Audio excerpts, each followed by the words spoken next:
The Newsday continues here on One News Now. I'm Charles Lejano. The Health Department confirms that all island groups, including NCR Plus, have observed downtrends in COVID-19 cases. To discuss this, as well as the other issues raised during today's health briefing, we have Greg Gregorio now joining us live from Mandaluyong. Greg, good afternoon. Let's start with how many areas are still under higher risk classification for COVID-19? Charles, based on the latest data from the Department of Health, the Region 9 is the only region that is under high-risk classification. According to Health Undersecretary Vergere, as most regions recorded a negative 2-week growth rate in the number of cases, Region 9 remains to have a positive growth rate. For the national, we have a moderate risk classification, and the rest are, aside from Region 9, are having moderate or low risk classification. Charles? I understand that there were incidents of overcrowding reported to the Health Department in various places in the NCR following the downgrade to Alert Level 3. How is the Health Department responding to this? Charles, Health Undersecretary Vergere emphasized that we have just recently downgraded alert level systems over the National Capital Region to just alert level 3 from the previous alert level 4.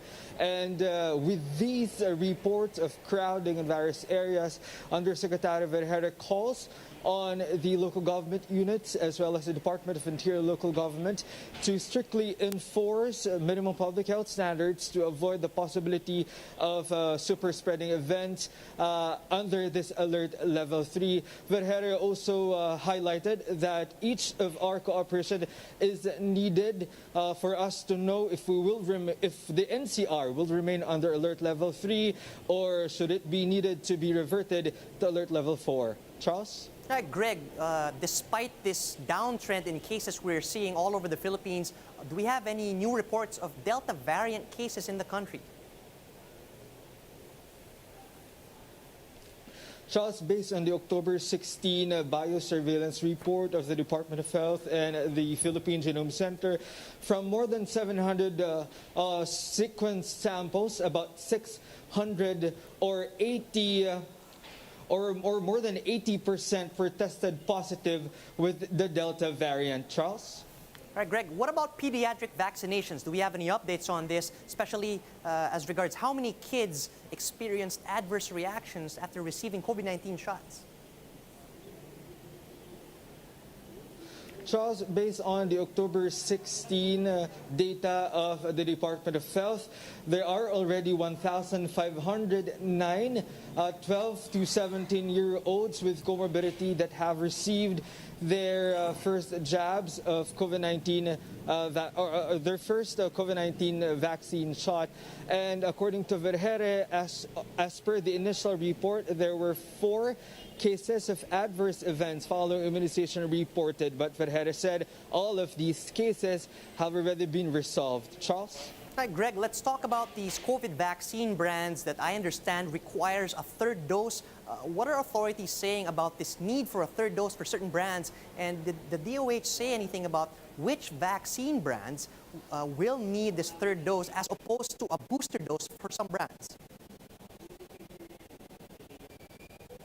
Just based on the WHO SAGE recommendation, the vaccines, the recipients of Sinopharm and Sinovac vaccines, especially immunocompromised and healthcare workers or elderlies, would need a third dose. According to the Department of Health, we would need, if we are going to do this, we would need an amendment to the emergency use authorization of COVID-19 vaccines for Sinopharm and Sinovac before we can roll out third dose for the recipients of these jabs. Vergere explained that there is a difference between the third dose and a booster shot.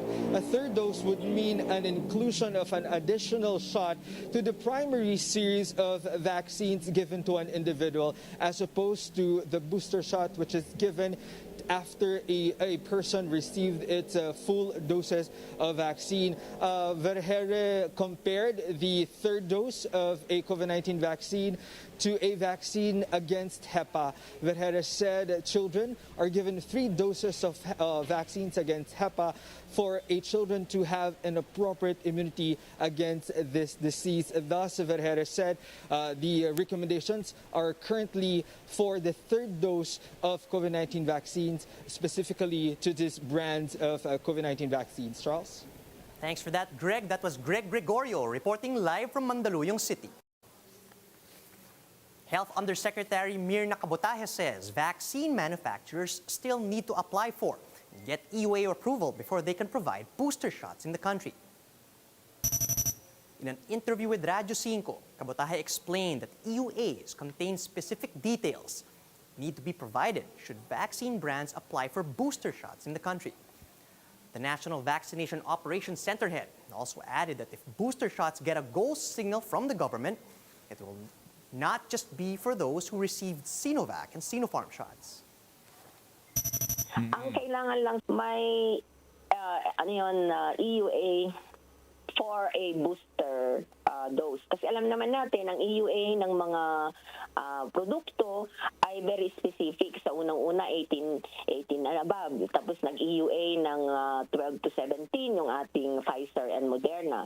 So pati yung sa pang third dose, kailangan may EUA din. Kaya hinihikayat natin yung ating mga manufacturer, yung ating tinatawag na EUA holder, na mag-apply at mag-submit ng mga datos nila para payagan yung pagbibigay.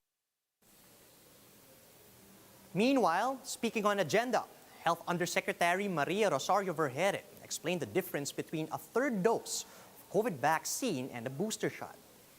Despite the WHO's recommendations, Vergere also insisted that Sinovac and Sinopharm shots are still effective against severe infections, death, and hospitalization.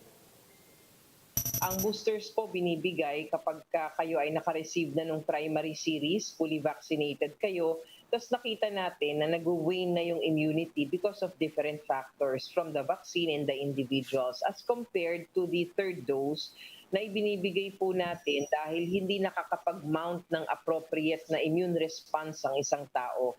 And this would really happen among immunocompromised individuals, yun pong may mga sakit, at saka yung mga senior citizens natin, they were found, some of them were found na hindi sila talaga nakaka-mount ng immune response.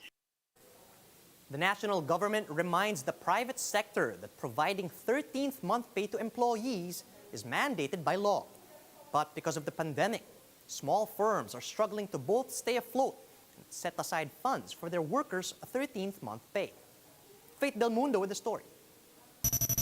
This security agency company in Quezon City suffered a great loss because of the pandemic, especially as most of their clients also had to shut down their businesses. It is their policy to save and allot funds for their guards' 13th-month pay. But even financing their employees' basic pay can be challenging.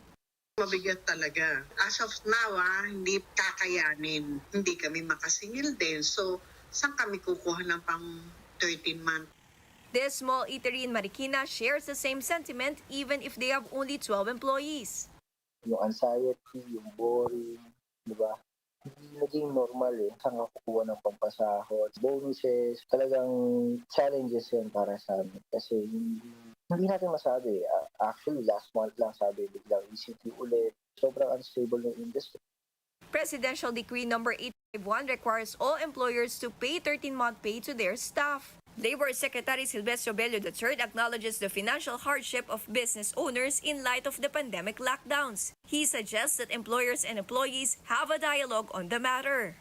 Advice ko sa mga sa ating mga employers na pwede nila kausapin yung mga employees. Alam naman nila na yung paliwanag siguro they have to come up with some creative consensus para ma-address itong problema na to. And it cannot be waived. It cannot be the subject of an exemption.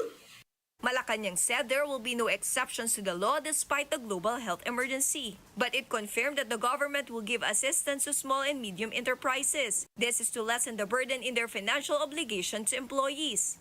Magbibigay naman po ng assistance ang ating gobyerno sa pamamagitan ng Small Business Corporation, no, para dun sa mga small and medium scale industries na kinakailangan ng tulong pambayad sa 13-month pay. The Department of Trade and Industry is also willing to loan to small businesses. Naglaan kami ng pondo para diyan at ang pondong ito ay walang interest at saka 12 months pay.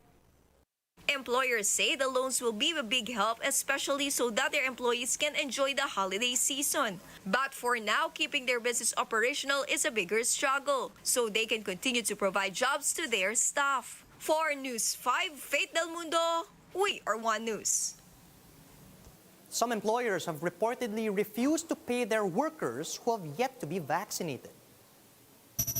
Trade Union Congress spokesperson Alan Tanhusay tells One News that some employers supposedly require their employees to submit vaccination cards to receive their salaries. Tanhusay slammed this move, calling it unscrupulous and irresponsible. TUCP also notes that this no vaccine, no pay scheme is illegal and abusive. And according to Tanhusay, employers may face legal and financial consequences, including possible charges under the Labor Code. The group has now taken the statements of the complainants and have reported the incident to the Labor Department. The government, for that matter, can only encourage workers, but they cannot be forced to take the vaccine if the workers are unwilling, because we respect the decision of every person. They have the right to decide whether to take the vaccine or not. Here's a quick look at some of today's headlines. Bulacan, Apayao, and Capiz are placed under General Community Quarantine or GCQ starting today. The Octa Research Group is expecting daily COVID-19 cases to drop to 5,000 by the end of the month. And two of the Philippines' most recent Miss Universe title holders, Pia Wurtzbach and Catriona Gray, reunited for the coronation night of Miss South Africa 2021. And those are the top stories at this hour. Join us again later at 1 p.m. as we continue to monitor the day's biggest stories. You can also catch One News on Signal Play.